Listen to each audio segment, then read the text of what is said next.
If you are what you think about, then you have to start getting real careful about what you think about. Now, you have to start this with being cautious about every conversation that you have with your friends, with your relatives, with your mother, with your husband, with your children, that focuses on what's missing in your life.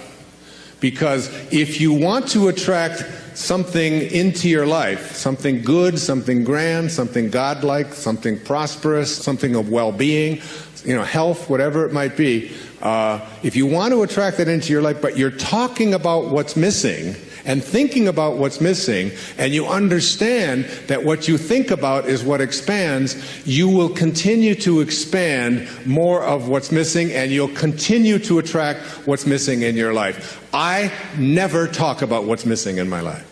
I only put my attention on what I intend to create. And I have shifted it. And I learned this lesson a long time ago, but the place that it probably expresses it better than any is Esther and Jerry Hicks' book, Ask and It Is Given. The Teachings of Abraham is called Learning to Manifest Your Desires. Have more than anything, I think they're the greatest, among the really greatest teachings on the planet today. And I know Esther and Jerry, I know them well, I've been with them on many occasions. It's about practicing this idea of not putting your thoughts on what is missing and shifting it to, it's on its way. It's on its way.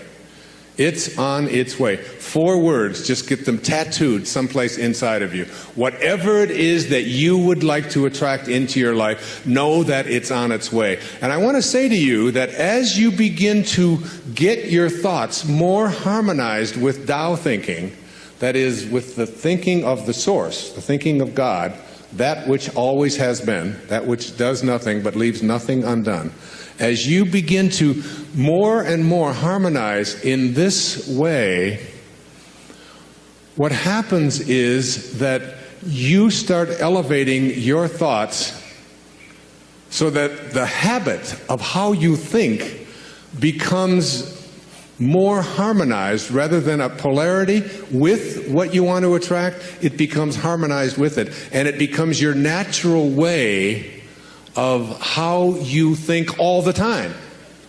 And you start then beginning to teach your children the same way of thinking. So you just catch them when they start saying things like, oh, with my luck it won't work out. Why have any of us ever learned to say, with my luck, and having it mean things aren't going to work out? Why wouldn't you say, and just have it as your habit, with my luck, it'll probably show up faster than it normally does? Why not have that kind of a way? Because here's what happens. As you begin to shift the way that you think and have an anticipation that this thing is going to work out for you, you can only act upon your thoughts. And as you get these higher and higher thoughts, what happens is that the thought is now more aligned with what it is you want to attract, and then you start acting upon that thought. And as you start acting upon the thought that it will work out, that it's probably on its way, you start to see how this whole system all works. In other words, call it the universe, whatever you want, begins to conspire with you. It begins to act almost in where you suddenly become a collaborator with fate. And instead of fate being something that just might or might not happen to you, you're in collaboration with what it is that you want to attract. I mean, ask any physician, there's physicians here today, ask them about something called the will to live. Ask them about somebody who's going in for a corneal transplant and thinks that I'm going to see when this thing is done, rather than someone who thinks it probably won't work out. And which one would they rather work with? What is this thing called the will to live? What is this thing, this inner kind of thing that says, I refuse to allow myself to think?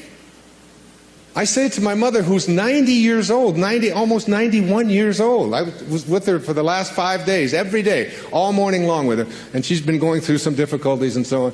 Most of you saw her on the PBS show, if you saw The Inspiration. She has always said to me how she was going to die. She said it to me when she was 60.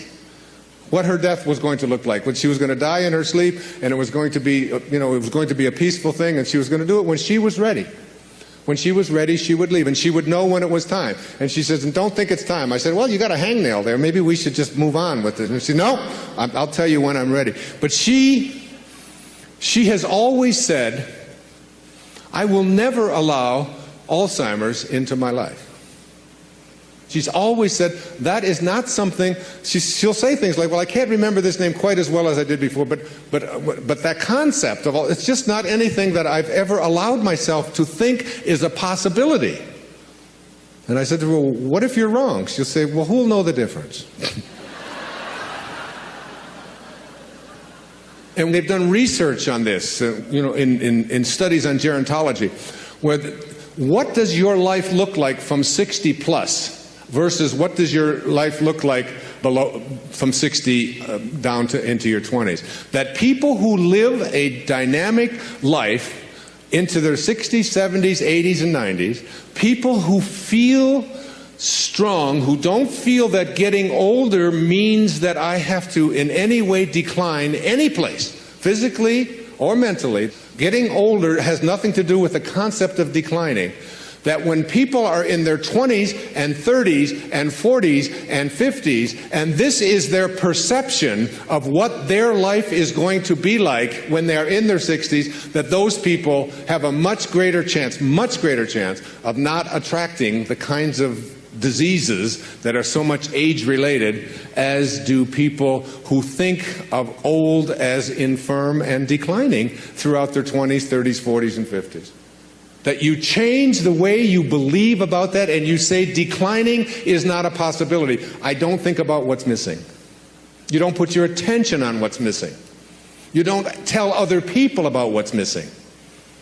And you don't tell other people about what you can't do and what isn't working and how terrible the world is.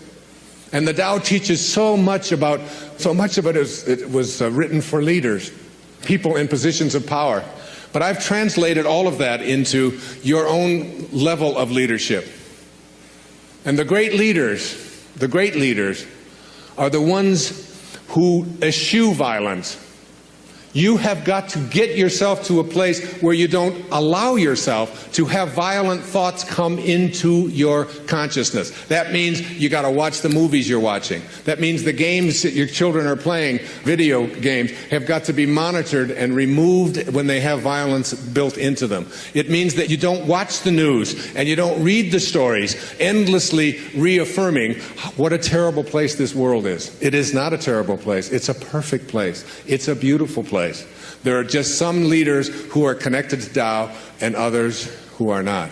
And we can create the kind of world that we want to create when enough of us begin to say, not part of my consciousness. Nope, I don't buy gossip. No, I don't buy violence. No, I don't have anything to do with that. And you just turn the channel, you turn it off. I pick up a Time magazine when I get on a flight and I go through and I say, I won't read the stories that involve killing. I won't read this. I don't need to hear any more about any more people blowing themselves up. I don't need to continue to have that as a part of my consciousness because I want to be someone who radiates out God-realized thinking. That's what I want to do. And I can't do that if I'm constantly being imbued with that. So I just go through the pages, page. And usually I say, oh, just threw away another $4.95. There's nothing in it to read. Every once in a while, a good story about maybe Tiger Woods or something. But by and large, there's not much in there. And you don't have to fill yourself with that kind of energy. So you don't put your thoughts on what's missing. You don't put your thoughts on what always has been. You don't put your thoughts on what others want for you, unless you want more of what others want for you to continue to show up into your life. So that if you're having conflicts with anybody that's out there, you don't have to put your attention on any thought that is out of harmony with the relationship that you would like to have. It doesn't have to be. You can have a love story replace a hate story by just changing your thoughts in any moment of your life. As you'll see, some of you will see it this afternoon, as Katie works with some of you and does the work and teaches you to ask yourself these questions about how can you be sure? How can you be sure that that thought is true? Why not have a love relationship with your ex-husband or your ex-wife? Why not have a love relationship with your in-laws? Why not? Why not have it with everyone on the planet? Why not? Indeed, why not? Every moment of your life, this choice is yours. You can either be a host to God or a hostage to your ego. It's your call. God bless you.